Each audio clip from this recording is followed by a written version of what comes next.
এর আগের ভিডিওতেই আমি শেয়ার করে নিয়েছিলাম আমার মা আমার বাড়িতে ঘুরতে এসেছিলেন। আমার মা আমার বাড়িতে আসলে একটা রেসিপি হবেই হবে, সেটা হচ্ছে মালপোয়া। মার জন্য যেটা নিজের হাতে বানিয়ে নিয়েছিলাম সেটাই আজকে আপনাদের সাথে শেয়ার করে নেব। মালপোয়া আমাদের ট্র্যাডিশনাল রেসিপি।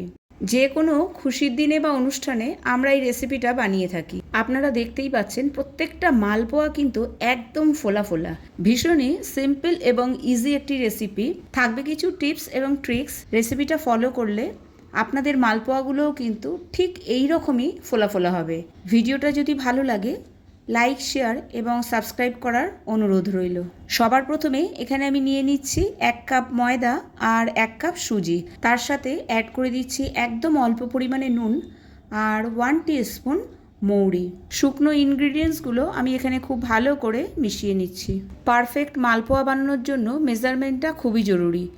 এই জন্য আপনারা কোনো কাপ বা বাটি মেপে উপকরণগুলো ব্যবহার করবেন। শুকনো উপকরণগুলো ভালো করে মিশিয়ে নেওয়ার পর এখানে অল্প অল্প দুধ ব্যবহার করে আমি একটা স্মুথ ব্যাটার তৈরি করে নেব।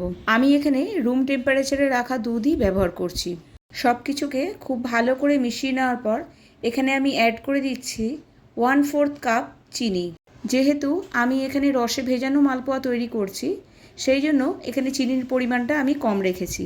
যদি আপনারা সিম্পল এমনি মালপোয়া তৈরি করেন, মানে রসে ভেজাবেন না, তাহলে এখানে চিনির পরিমাণটা 3/4 কাপ ব্যবহার করবেন। ব্যাটারটাকে রেস্টে রেখে দেবো মিনিমাম 30 মিনিটের জন্য। 1 ঘন্টার জন্য রাখলে কিন্তু আরও বেশি ভালো হয়। এরপর মালপোয়ার জন্য আমি চিনির রসটা তৈরি করে নেব। তার জন্য এখানে আমি নিয়ে নিয়েছি 1 কাপ চিনি আর 3/4 কাপ জল। গ্যাসের ফ্লেমটাকে এখানে আমি মিডিয়ামে রেখেছি। জলটা যখন খুব ভালো করে ফুটে উঠবে তখন এর মধ্যে আমি অ্যাড করে দিলাম 5টা এলাচ আর অল্প একটু পরিমাণে কেশর।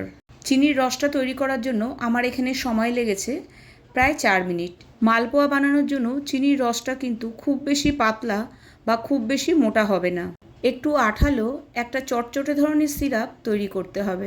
সিরাপটা যখন ঠিক এই রকম কমে আসবে একটু হাতে করে নিয়ে ঠিক এইভাবে দেখতে হবে। দেখুন একটু কিন্তু চটচটে আছে আর একটা তারের মতো তৈরি হচ্ছে। চিনির রসটা এর থেকে বেশি ফোটালে চলবে না, কারণ ঠান্ডা হলে এই রসটা কিন্তু আরও একটু গাঢ় হয়ে যাবে। আমার এখানে 30 মিনিট হয়ে গেছে। আমি আরও একবার ব্যাটারটাকে খুব ভালো করে ফেটিয়ে নিচ্ছি। ব্যাটারটা যতটা ভালো করে ফেটানো হবে ততটাই কিন্তু বেশ ফোলা ফোলা হবে। এটা কিন্তু মেন ট্রিক্স। এখানে আমি 1/4 কাপ দুধ ব্যবহার করেছি। যে কাপ মেপে আমি ময়দা সুজিটা ব্যবহার করেছি সেই কাপেরই। কনসিস্টেন্সিটা মিডিয়ামই রাখতে হবে, না ব্যাটারটা হবে খুব বেশি পাতলা আর না হবে মোটা। দুধের পরিমাণটা একটু কম বেশি হতে পারে। মালপোয়াটা ভাজার জন্য আমি এখানে কড়াইতে নিয়ে নিয়েছি পরিমাণ মতো রিফাইন্ড অয়েল। ভালো মালপোয়া তৈরি করার জন্য তেলের টেম্পারেচারটাও কিন্তু ভীষণ ইম্পর্টেন্ট। তেলটাকে আমি এখানে খুব ভালো করে গরম করে নিয়েছি।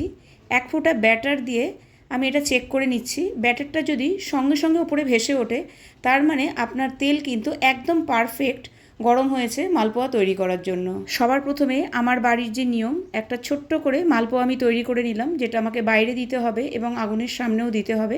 তেলটা খুব ভালো করে গরম হওয়ার পর আমি এখানে গ্যাসের ফ্লেমটাকে মিডিয়ামে রেখেছি আর একটা হাতায় করে ঠিক কড়াইয়ের মাঝখানে ব্যাটারটাকে আমি আস্তে আস্তে দিয়ে দিচ্ছি। একই জায়গায় কিন্তু ব্যাটারটা দিতে হবে। যতক্ষণ পর্যন্ত না এটা নিজের থেকে ওপরে ভেসে ওঠে ততক্ষণ পর্যন্ত কিছু করার দরকার নেই। ভেসে ওঠার পর সাইড থেকে অল্প অল্প করে তেল দিতে হবে। তখনই দেখবেন মালপোয়াটা কিন্তু একদম গোল গোল করে ফুলে উঠছে। গ্যাসের ফ্লেমটাকে লো টু মিডিয়ামে রেখেই মালপোয়াগুলোকে লাল লাল করে ভেজে নিতে হবে, না হলে দেখা যাবে ওপর দিক থেকে মালপোয়াটা ভাজা হয়ে গেছে কিন্তু ভেতর দিক থেকে কাঁচা থেকে যাবে। মালপোয়াটা ভাজা হয়ে গেলে সঙ্গে সঙ্গেই এটাকে চিনির সিরাপে দিয়ে দিতে হবে। চিনির সিরাপটা এই সময় হালকা গরম থাকতে হবে। এখানে আমি একটা করেই মালপোয়া ভেজে নিচ্ছি। আপনারা চাইলে 2-3টে একসাথে ভেজে নিতে পারেন যদি কড়াইটা বা যে জায়গায় মালপোয়াটা করছেন সেটা যদি বড় হয়ে থাকে।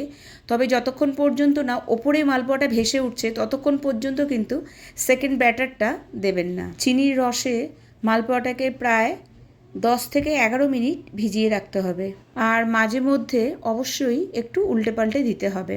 তাহলে এখানে দেখতেই পাচ্ছেন মালপোয়াগুলো কিন্তু প্রত্যেকটা একদম ফোলা ফোলা হয়েছে।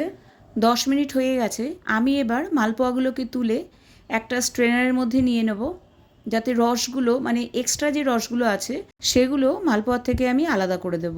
এভাবে করলে মালপোয়াটা ওপর থেকে থাকবে ক্রিস্পি আর ভেতর থেকে একদম নরম মোলায়েম। এখানে আমার টোটাল 13 থেকে 14টা বড় বড় মালপোয়া তৈরি হয়েছে। আর এই রকম ফোলা ফোলা মালপোয়ার জন্য কোনো রকম টেকনিক ট্রিক্সের কিছু দরকার নেই, শুধু একটা কথা খেয়াল রাখবেন, ব্যাটারটাকে খুব ভালো করে ফেটতে হবে। আর ব্যাটারটা খুব বেশি পাতলা করবেন না, আর মেজারমেন্টের অবশ্যই ধ্যান রাখতে হবে, তাহলে আপনাদের মালপোয়াও কিন্তু ঠিক এরকম ফোলা ফোলা পারফেক্ট তৈরি হবে। আমার প্রিন্সেসও মালপোয়া খেতে ভীষণই ভালোবাসে। আমার মালপোয়া রেসিপি আপনাদের কেমন লাগলো অবশ্যই কমেন্ট করে আমাকে জানাবেন। ভালো লাগলে অবশ্যই একটা লাইক দেবেন। আজকে তবে এই পর্যন্তই, আবার দেখা হবে আরেকটি নতুন রেসিপির সাথে। ভালো থাকবেন, সুস্থ থাকবেন, take care of your family and yourself. Tata.